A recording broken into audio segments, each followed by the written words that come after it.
Hi guys, welcome back to my channel. Today we will talk about a topic that I somehow haven't talked about on here before.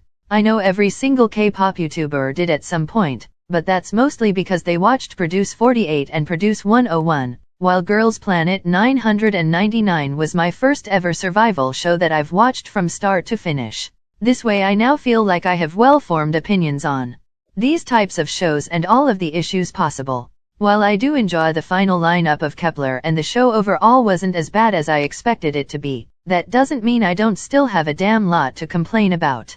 If you want to see my review on Kepler's debut, then you can check it out in the upper right corner where it will pop up right now. Without any more rambling, please don't forget to consider subscribing, as well as liking and sharing this video with others, because it truly helps me out a lot. Let's get right into it. The concept of temporary groups. The main reason why I never watched any survival shows before is the whole concept of temporary groups. Groups that only last a year or maybe two if they are lucky. It's just so stupid and heartbreaking on so many levels. I think the best example of that it is one. I wasn't even a stan or ain't, yet I can feel how empty the K-pop industry has been ever since they disbanded. The success they achieved in their 2 years, both domestically and internationally, was insane. So seeing it all go away was even more depressing. Their last concert where they were all crying to the point they couldn't even talk is yet another reason this concept shouldn't exist. Make a permanent group like they did with Twice, and if they don't end up working, you can still disband them at the end of the day. It sounds harsh, but it's still better than disbanding them after 2 years at the highest point of their career. I'm personally someone who gets very attached to the members of groups I love. So seeing Kepler disband is going to knock me in my face to the point I probably won't wake up for the next 2 weeks. But it is what it is at this point, and apparently we are getting Boys Planet 999 this year as well, so I might watch that too. But anyways, make these shows in a way that will create more permanent and less temporary groups. Actually, zero temporary groups. Popularity over talent. With Mnet's stupid voting systems, I don't have to explain to you how some of the contestants don't even come to the next round because of their talent, but because of how popular they are with the overall public who's watching the show. I'm not trying to be that person, but the typical example is Hyuning Bayi, current member of Kepler. She has talent and so much potential to improve, since she is only 16 or 17 years old. But I can almost guarantee you that if she wasn't Hyuning Kai's sister, who is a member of TXT, she wouldn't be in the final lineup. Not with what she showed on the show and with little screen time Mnet decided to give her. I'm not bashing her. I'm just stating what is at this point clear as day. This is something that you can't really change and is a huge issue with all types of voting-based shows. As long as people are allowed to place their votes and with that determine what happens to the contestants, they will obviously vote for their favorites, regardless of the amount of talent they may or may not have. I can't exactly say I'm not guilty of this. I voted for Cai being religiously, although we all saw she wasn't exactly the best dancer, for example, and she struggled a lot with rhythm. Boa and Jiwon should have debuted in Kepler, and that's a fact. Okay, next point. Favoritism towards Korean contestants. I don't care what anyone says, but Koreans have some type of weird complex that in K-pop all idols should be Korean, because that's what worked for BTS, and if they aren't Korean, they should leave behind their whole culture to adapt to the Korean one. Typical example of this is what happened with Everglow's Yiren, who didn't bow to wish fans Happy New Year, but instead ended up doing it in a traditional Chinese way. Korean netizens went absolutely insane over it, and she got so much hate that her company sent her to China on a break. That's why 6 out of 9 girls in Kepler are Korean, only 2 are Japanese and 1 is Chinese. This is not only because voters decided so, but also because of how Mnet decided to portray each group of girls, only based on their nationality, although the show was branded as the one that will create a global girl group. Yeah, I see nothing global in 80% of the group being Korean. Evil editing. For those of you who don't know, evil editing is the type of editing where someone is intentionally portrayed as a bad person or a bad idol in this specific case. Mnet took this very seriously and implemented it to almost all Chinese contestants who had even the slightest chance of making it into the final lineup. Now, we have to partly understand why that is.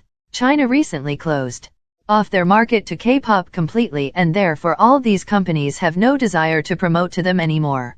Chinese idols are not profitable for them anymore, and they tried to do absolutely everything to have as little of them in the final group as possible. I feel like the initial intent was to have none, but Xiaoting made it anyways, so now they have to milk her fame as best they can.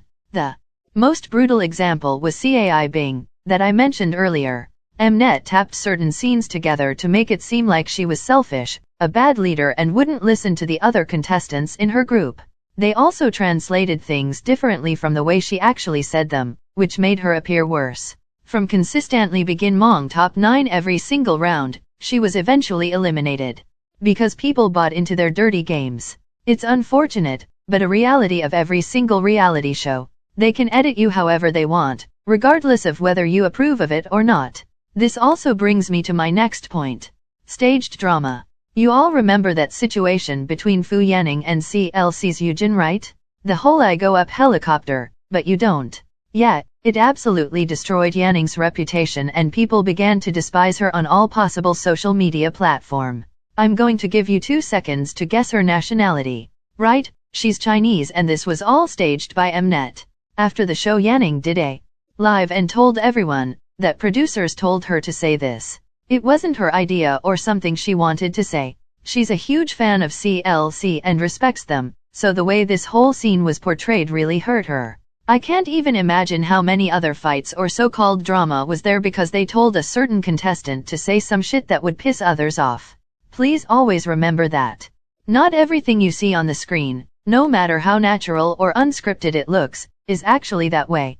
Companies try to make money with their shows, no matter if it's Girls Planet 999 or fucking Squid Game or something. Every industry is money-driven and drama brings money. Even if it's made up, who cares? As long as we consume it and even fall for it at the end of the day, they will keep including it more and more.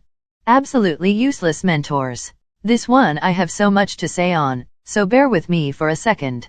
I get that mentors are an essential part of every training to become an idol-based survival show. Mnet's shows are no different. But then you have mentors who criticize all the damn time, yet fail to give any advice on how these contestants could improve. Yes, Sunmai, I'm looking at you. You can't keep saying how someone lacks this and other lacks that, but then never give a single piece of advice that could help them improve on their weaker spots. I'm sorry, but I was completely convinced she was saying shit just to say it and didn't even know what she was there to look for. I mean, they already had rap, dance and vocal coaches, so what was she supposed to look for that no one else was? Sashi kept going on about charisma and pulling an audience into the performance. All good and well, I think those are all things idols need to become the best performers they can be. But let's not act like anything she said was remotely important or helpful. She also complimented the girls on the most random stuff, like their leadership skills. What does that have to do with their performance they just showed you? Yeah, nothing. Also, I will never forgive these mentors for taking vocal parts away from one of the contestants who sang them well, to then give them to Yanning, who completely failed to execute them cause they were out of her range.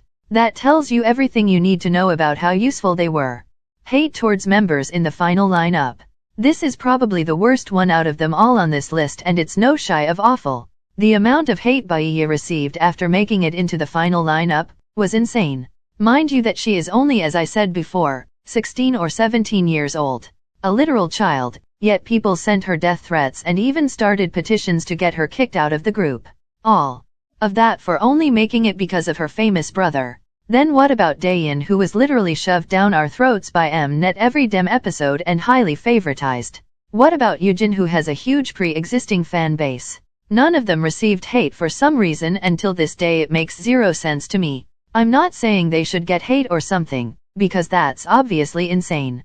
And not right in any way, but it just shows how every damn time a group like T debuts, everyone will pick one member who apparently doesn't deserve to debut and shit on them to no end, until they respond in some way or just quit altogether. You all need to get your shit together and learn to ignore things you don't like.